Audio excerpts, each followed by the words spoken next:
بسم اللہ الرحمن الرحیم۔ ایک بڑی کمپنی کو مینیجر کی پوسٹ کے لیے کسی انتہائی قابل شخص کی تلاش تھی۔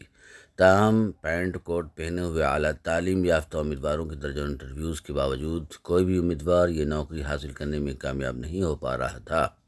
اس کی خاص وجہ یہ تھی کہ کمپنی کا مالک انٹرویوز کے پینل میں خود بھی بیٹھا تھا، اور جب پینل کے دیگر ممبران اپنے سوالات مکمل کر لیتے تو مالک آخر میں ہر امیدوار سے یہ سوال ضرور پوچھتا کہ ایک اچھے مینیجر کی سب سے خاص بات کیا ہونی چاہیے۔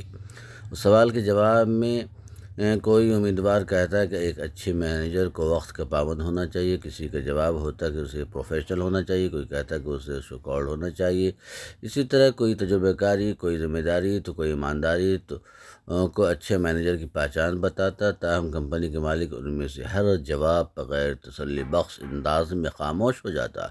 اور امیدوار کو جاننے کا کہہ دیتا۔ پینل کے دیگر ممبران ایک تو انٹرویوز کر کے تنگ آ چکے تھے، دوسرا وہ اس تجسس میں تھے کہ آخر کمپنی مالک کے نزدیک ایک اچھے مینیجر کی سب سے خاص بات کیا ہو سکتی ہے۔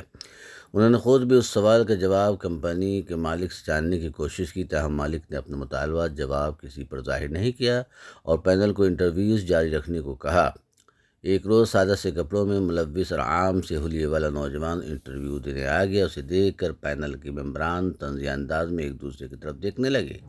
جیسے کہہ رہے ہوں کہ اتنے ماڈ ساکٹ اور اپ ٹو ڈیٹ قسم کے لوگ یہ انٹرویو پاس نہیں کر پائے تو یہ دیسی سا انسان کہاں سلیکٹ ہو پائے گا۔ اور اس بات کو سوال بھی پیدا نہیں ہوتا کہ اسے سوال کا جواب معلوم ہو، جو باقی امیدواروں کی ناکامی کی وجہ بنا خیر نوجوان نے کوئی سوالات انتہائی اعتماد سے جواب دیا، جس کے بعد کمپنی کے مالک نے اپنا سوال پوچھا، اس سے پینل میں یہ بتائیں کہ ایک اچھے مینیجر کی سب سے بہترین کوالٹی کیا ہوتی ہے۔ نوجوان سوال سن کر کچھ دیر کے لیے سر جھکایا، پھر کمپنی مالک کی طرف دیکھ کر پورے اعتماد سے مسکرا کر کہا کہ سر، اچھا مینیجر وہی ہے جو کمپنی کے معاملات کو کمپنی کے مالک سے بھی زیادہ بہتر جانتا اور سمجھتا ہو، اور جس کے ہوتے ہوئے مالک برائے نام مالک ہی کہلائے۔ یہ عجیب و غریب سن کر پینل ممبران چونک گیا اور نوجوان کی اس بدتمیزی اور گستاخانہ لہجے پر تلملا اٹھے۔ اس پر شٹ اپ اور مائنڈ یور لینگویج جیسے کلمات کی بوچھار کر دی۔ تاہم کمپنی مالک نے ممبران کو خاموش رہنے اور انتظار کرنے کو کہا، پھر مسکرا کر نوجوان سے مخاطب ہو کر کہا، بالکل ٹھیک جواب دیا آپ نے، لیکن یہ بات آپ نے کس سے سیکھی؟ پینل ممبران حیرت سے ایک دوسرے کے منہ دیکھنے لگے۔ نوجوان نے بصورت خود اعتمادی کے ساتھ مسکراتے ہوئے جواب دیا، سر، اپنے گھر سے اور اپنے والدین سے۔ پینل ممبران نوجوان کی بات غور سے سننے لگے۔ نوجوان نے باری باری ان ممبران کی جانب دیکھتے ہوئے ان سے مخاطب ہوتے ہوئے اپنی بات جاری رکھی کہ ہم بہن بھائیوں نے اپنے والدین ان کو اپنے گھر کے سربراہ کا درجہ دیا۔ ایک منٹ کے لیے مان لیجیے کہ وہ کمپنی مالک تھے، گھر بھر کی کفالت ان کی ذمہ داری تھی، لیکن گھر کو چلانا کس مینیجر کا کام تھا؟ کس کے کپڑے کہاں ٹانگے رہے ہیں، کس کے جوتے کہاں رکھے ہیں، کس کی کتابیں کہاں دھری ہوئے ہیں، کس کے کھلونے کہاں پڑے ہیں، کپڑے گندے ہو گئے تو کون دھوئے گا، استری کر کے کون دے گا، سب کے من پسند کھانا بنانا، بنا کے سامنے رکھنا، بنا کے سامنے، پھر برتن دھونا کس کی ذمہ داری ہے، پھر گھر بھر کی صفائی، جھاڑو پونچھ، فرش کی دھلائی، رات سب کو سلا کر پھر سونا، صبح سب سے پہلے جاگ کر سب کو جگانا، ایک ایک کو کھلا پلا کے تیار کر کے اسکول بھیجنا، کپڑے پھٹ جاتے تو پیون لگانا اور بٹن ٹوٹ جاتے تو بٹن لگانا، بیمار پڑ جائے تو پرہیز والا کھانا اور دوائی وغیرہ، عید شادیوں پر سپاٹے رشتہ داروں سے ملنے جانے کے لیے سب کی تیاری، گھر میں دعوت پر درجن بھر مہمانوں کا کھانا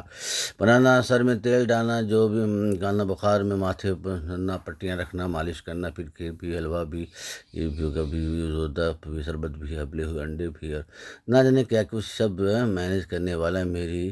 اور شاندار مینیجر تھی۔ وہ بھی بھول کر ہم ابو سے پوچھ رہی تھی کہ ہاں ان چیزوں کو کہاں پڑی، تو دانت کر کہتے کہ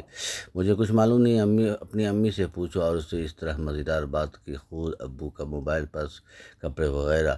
سائیکل کی چابی، حتیٰ کہ دفتر کی چابی تک بھی ہم تاہم اکثر ابو کو چھیڑتے ہوئے کہا کرتے تھے کہ آپ تو بس برائے نام ہی گھر کے مالک ہیں، آپ سے کہیں زیادہ تو امی گھر کو جانتی ہیں اور سمجھتی ہیں۔ اور ابو بھی ہنس کر اعتراف کیا کرتے کہ امی کے ہوتے ہوئے انہیں کبھی کسی بات کی فکر نہیں نہیں ہوتی، اس لیے وہ گھر کے برائے نام مالک ہیں۔ ٹھیک ہے، بس سر، اس لیے میرے نزدیک ایک اچھے مینیجر کی یہی تعریف ہے۔ کمپنی مالک نے تحسین آمیز نگاہوں سے نوجوان کو دیکھا، پھر پینل سے مخاطب ہو کر کہا، آپ سب نے اس نوجوان کا جواب سن کر اسے ڈانٹ دیا تھا، لیکن اب جب کہ اس نے اپنے جواب کی تشریح کی تو مجھے امید ہے کہ آپ سمجھ گئے ہوں گے اس کے جواب کے پیچھے اس کا مشاہدہ بھی ہے اور عمر بھر کا تجربہ بھی ہے، اور ایک ٹھوس نظریہ بھی۔ مجھے بھی ایسے ہی مینیجر چاہیے جس کے ہوتے ہوئے میں برائے نام مالک اور بے فکر شخص بن جاؤں۔ یہ کہہ کر کمپنی مالک نوجوان کو مینیجر کی پوسٹ کے لیے منتخب ہونے کی مبارکباد دیتے ہوئے مصافحہ کے لیے ہاتھ بڑھایا، اور پینل کے ممبران کھڑے ہو کر تالیاں بجانے لگ گئے۔ اس کہانی کے دو پہلو